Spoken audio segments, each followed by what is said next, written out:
What is good, YouTube, man? Today I'm back with you guys for another video for the Raider Nation, dog. For the Raider Nation, man. And thank you for all the support that y'all been showing on this last video. I can't express it enough. Y'all are blowing up this channel, man, like crazy. I'm literally only 167 subscribers away from 1,000 subscribers, y'all. And I've really only been putting out content for like a month. This is crazy, man. I really can't appreciate y'all guys' support even more. You already know the goal is 1,100 subs so that I could pop up with lives for you guys, take down your opinions live with you guys. I can't wait. I cannot wait. We are literally 164 away from that 1,000 subscriber mark. Right? I cannot appreciate your guys' support enough. And really quick, shout out to Icy Nate for the thumbnail of today's video. His link will be in the description down below for his Instagram page.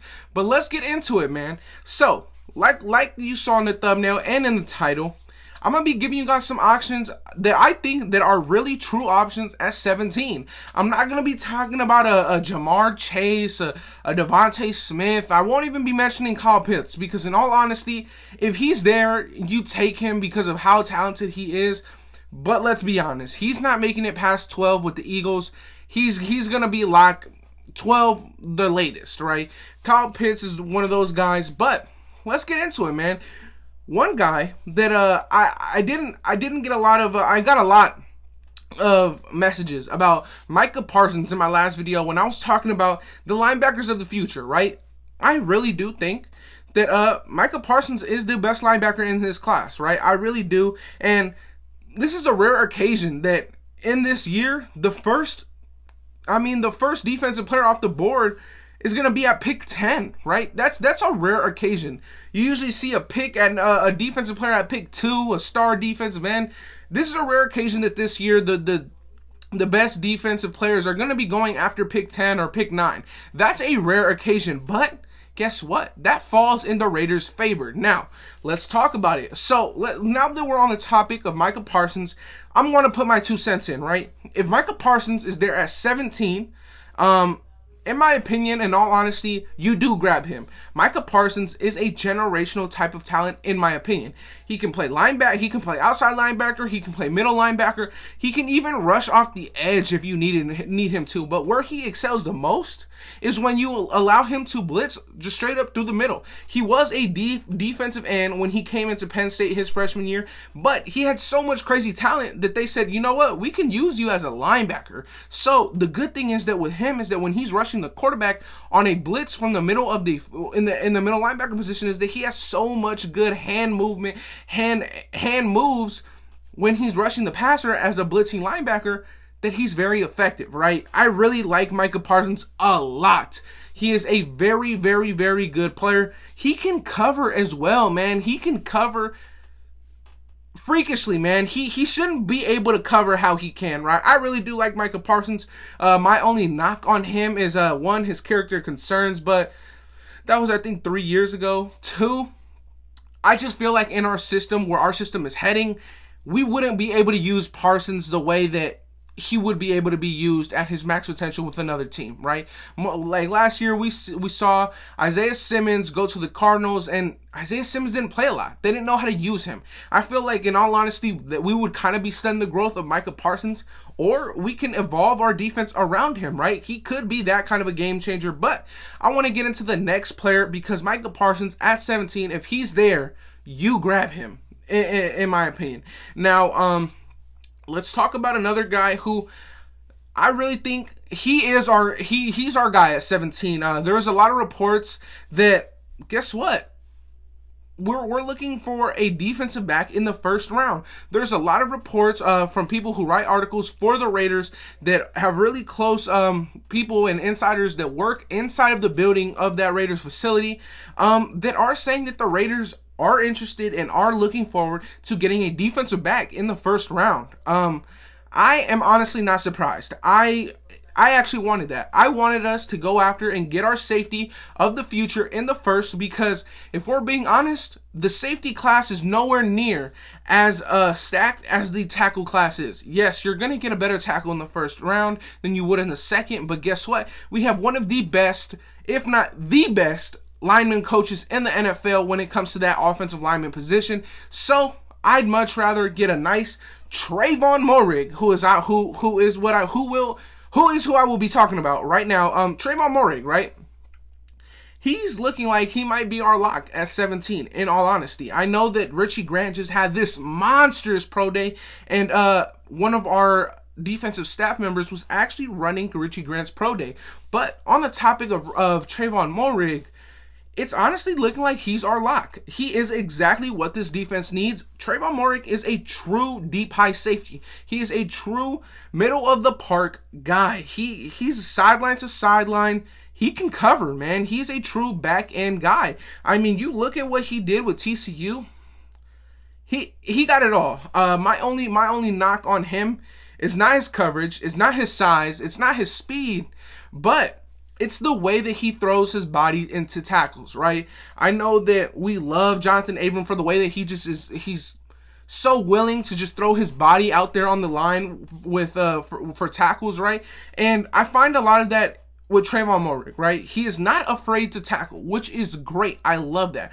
But sometimes he can miss on tackles because he's just wanting to make that clean sweep. He just wants to get the ball carrier off the field. He wants him to get off his feet, and he always tries to get that clean cut tackle.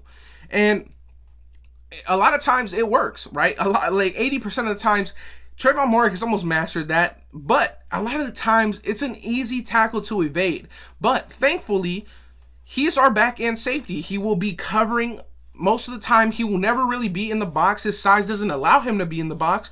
But also, with him being our last line of defense, he won't miss too many tackles. I really like Trayvon Murry a lot. He is a true deep high safety. In my opinion, if I were to compare Trayvon Murry to somebody, it would be Marcus Williams. Marcus Williams, he had those tackling concerns, but guess what? His coverage skills in that deep high were so elite that he got himself a nice contract. Yes, it was just a franchise tag, but he got himself a good, pretty payday, right? And Murry, honestly, more versatile, can cover better in man, in my opinion, than Marcus Williams. And guess what? Like I said, in and week out, no free safety has done bad under Gus Bradley. So talking about that free safety position a little bit more, apparently the Raiders were never in on a John Johnson, on a Marcus Williams, on any of those guys besides Rayshawn Jenkins, right? Apparently that's what it was. Rayshawn Jenkins was the only guy that they wanted to go after, and he signed a contract elsewhere. So it's looking like Clint Dix, what's his name? There's a lot of people. There's Clint Dix. There's Kenny Vaccaro from the Titans, who I actually like a lot. I think that he can come in, and he's actually pretty similar to a Trayvon Murry, so I think that he would be able to teach him a lot. But let's get into the next player at 17 that I think is a good pickup, in all honesty, right? So at 17, we have Jeremiah Owusu-Koramoah. I do believe that he will be on the board at pick 17. Now, you look at Gus Bradley's track record. He loves Notre Dame guys. And guess what? Jeremiah Owusu-Koramoah is a Notre Dame guy, right? Jeremiah Owusu-Koramoah not only plays linebacker, he played a bit of slot in college. I like him a lot. In my opinion, he was our number one pick at 17 before we signed Nicholas Morrow, right? That's who I thought we should have got before we re-signed Nicholas Morrow, because I honestly thought that Nicholas Morrow was going to get paid by another team. So I always thought that Jeremiah Owusu-Koramoah, aka Jack, was going to be our pick at 17. I would not be mad, because there's reports that Gus Bradley, it'd be hard for him to pass up on him. It'd be hard for him to look at his talent and be like, you know what? I'm going to turn a blind eye, and I'm going to get Trayvon Murry, right? I would love Jeremiah Owusu-Koramoah. Would I love it more than a Trayvon Murry? No, because Trayvon Murry not only is a great player, but he also fits a great need. So would I be happy with Jock? Yes. Would I love it? No, because if Trayvon Murry was on the board, I would prefer filling a hole and getting a good player instead of just getting a good player but not filling a hole of need. Now, The last guy I do want to talk about, I name dropped him earlier in the video, Richie Grant. He impressed a lot of people, right? He impressed, let's just say, half the league, right? And it only takes one general manager to be like, you know what? We're going to take a shot at him. It only takes one general manager to be like, you know what? We don't have a pick in this round. I'm going to take him now. That's why I don't think if we were to not go Richie Grant in this at 17, we wouldn't be able to get Richie Grant unless you trade up. But I think that Richie Grant, in all honesty, is a great player. He is more well-rounded than Trayvon Murry. He can play man a bit better than Trayvon Murry. But he's 24. That's not an ideal age, right? That's not an ideal age at all. He will be already closing in on 30 at the end of his rookie contract. The thing is with Richie Grant, very good player, 100%. Extremely well-rounded. Overall, probably a better prospect than Trayvon Murry because he can do more. But the thing is with Trayvon Murry is that he is elite at one thing, and that's the deep high. Richie Grant isn't elite at deep high or box safety. He isn't elite at deep high or man coverage. But Murry is elite at deep high safety. That is the difference between Murry and Grant. And that's why I think I want Grant, because in our system, you need an elite deep high. You don't need someone who could do both. It's always better that you can have someone that can do both. But I do think that Richie Grant is still an option. Now, I do want to touch up, I know this video is on our draft picks at 17, but I really do want to shout out Kolton Miller for, some might think that, oh, he kind of screwed us. We all thought that we saved money with his contract.